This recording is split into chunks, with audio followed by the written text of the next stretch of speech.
రాష్ట్ర ముఖ్యమంత్రి నారా చంద్రబాబు నాయుడు ఎన్నికల ముందు చెప్పిన విధంగా సూపర్ 6 పథకాలను అమలు చేస్తూ రాష్ట్ర ప్రజలకు రైతన్నలకు అండగా ఉన్నందున ప్రజలందరూ సంబరాలు చేసుకుంటున్నారని సూలూరుపేట శాసనసభ్యులు డాక్టర్ నెలవల విజయశ్రీ పేర్కొన్నారు. నాయుడుపేట పట్టణంలోని వ్యవసాయ మార్కెట్ కార్యాలయం వద్ద టీడీపీ నాయకులు అధికారులతో కలిసి రైతు సంబరాల సభ కార్యక్రమం నిర్వహించారు. ఈ సందర్భంగా ఆమె మాట్లాడారు. రాష్ట్రం ఆర్థికంగా వెనుకబడి ఉన్నప్పటికీ కూటమి ప్రభుత్వం సంక్షేమ అభివృద్ధి కార్యక్రమాలతో పాటు సూపర్ 6 పథకాల అమలు చేస్తూ రాష్ట్ర ప్రగతికి కృషి చేస్తుందని తెలిపారు. నాయుడుపేట గాంధీ సెంటర్ నుంచి అగ్రికల్చర్ కార్యాలయం వరకు రైతన్నలు నాయకులతో కలిసి 200 ట్రాక్టర్లతో ర్యాలీ కార్యక్రమం నిర్వహించారు. అభివృద్ధి ప్రదాత రాష్ట్ర ముఖ్యమంత్రి నారా చంద్రబాబు నాయుడు చిత్రపటానికి పాలాభిషేకం చేశారు. ఈ కార్యక్రమంలో నియోజకవర్గం ఇన్ఛార్జి నెలవల సుబ్రహ్మణ్యం, ఆకుతోట రమేష్ తదితరులు పాల్గొన్నారు.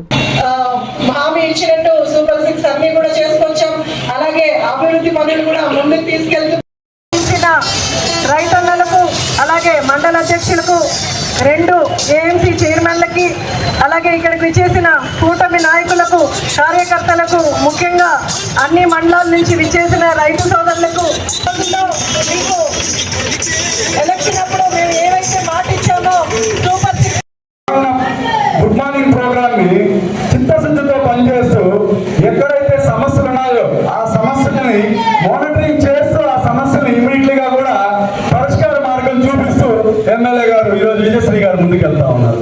నిజంగా తల్లి అది 10,50,000 కోట్ల రూపాయలు అప్పులు చేశాడు జగన్మోహన్ రెడ్డి గారి నాయకత్వంలో. మరి అవన్నీ అప్పులన్నీ కూడా ఉన్నా ఈ రాష్ట్రంలో అభివృద్ధి విషయంలో కానీ సంక్షేమ విషయంలో కానీ ఎక్కడ వెనక తగ్గనీయకుండా మన రాష్ట్ర ముఖ్యమంత్రి గారు తన పరిపాలనా దక్షతతో తన ఆర్థిక నిపుణులతో మరి రాష్ట్రాన్ని ముందుకు తీసుకుపోతుంది అభివృద్ధి పథంలో. మరి అదేవిధంగా 2 రోజులేమో అమరావతి అంటాడు, 2 రోజులేమో విశాఖపట్నం అంటాడు, మరి 2 రోజులేమో కర్నూలు అంటాడు. ఏదీ లేకుండా 5 సంవత్సరాల కాలం గడిపిన వైసీపీ నాయకులకి గుర్తించేటట్లుగా మన ఎన్నికల్లో ప్రజలు మున్పాటలు చెప్పారు. మరి ఈరోజు చంద్రబాబు నాయుడు గారు ముఖ్యమంత్రి అవుతారని ప్రథమ ప్రాధాన్యత ఈ రాష్ట్రాల్లో రాజధాని ఉండాలి.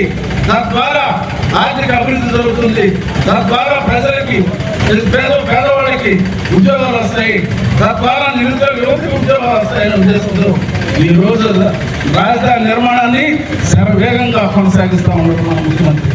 అదేవిధంగా ఆంధ్ర రాష్ట్రానికి జీవనది అయిన మన పోలవరం ప్రాజెక్ట్ ని పరుగులు పెట్టిస్తున్నాడు.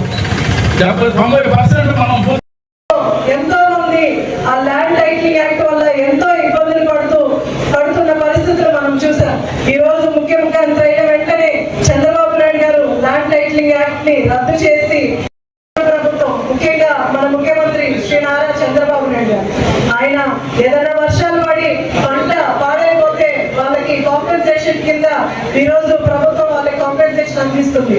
అలాగే రైతులకు అవసరమైన ట్రాక్టర్లు కావచ్చు, పనిముట్లు కావచ్చు దొరుకుతుందని ఈ రోజు అందరికీ కూడా, అలాగే పాస్బుక్ లో కూడా గత ప్రభుత్వ నాయకుల ఫోటోలు తీసేసి ఈ రోజు ప్రభుత్వ సింబల్ ని పెట్టి ఈ రోజు పాస్బుక్ లో అందరికీ కూడా అందజేశారు.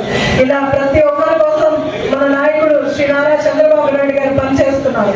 అలాగే సూపర్ 6 లో భాగంగా ఆయన చెప్పినట్టు పెన్షన్లు గత ప్రభుత్వంలో 3,000 పెంచారు. వికలాంగులకి 3,000 ఇస్తుంటే దాన్ని రెట్టింపు చేసి 6,000 చేశారు. అలాగే పూర్తిగా మంచంలో ఉన్న వాళ్ళకి ఈ రోజు కూటమి ప్రభుత్వం 15,000 పెన్షన్ రూపంలో అందజేస్తుంది. అలాగే ఆయన చెప్పిన తల్లికి వందనం కింద ఈ రోజు ప్రతి బిడ్డని చదివించే బాధ్యత కూటమి ప్రభుత్వం తీసుకొని మన ముఖ్యమంత్రి శ్రీ నారా చంద్రబాబు నాయుడు గారు అలాగే డిప్యూటీ సీఎం పవన్ కళ్యాణ్ గారు మన మీడియా వాళ్ళకి అందరికీ కూడా ధన్యవాదాలు తెలియజేస్తున్నాను. మన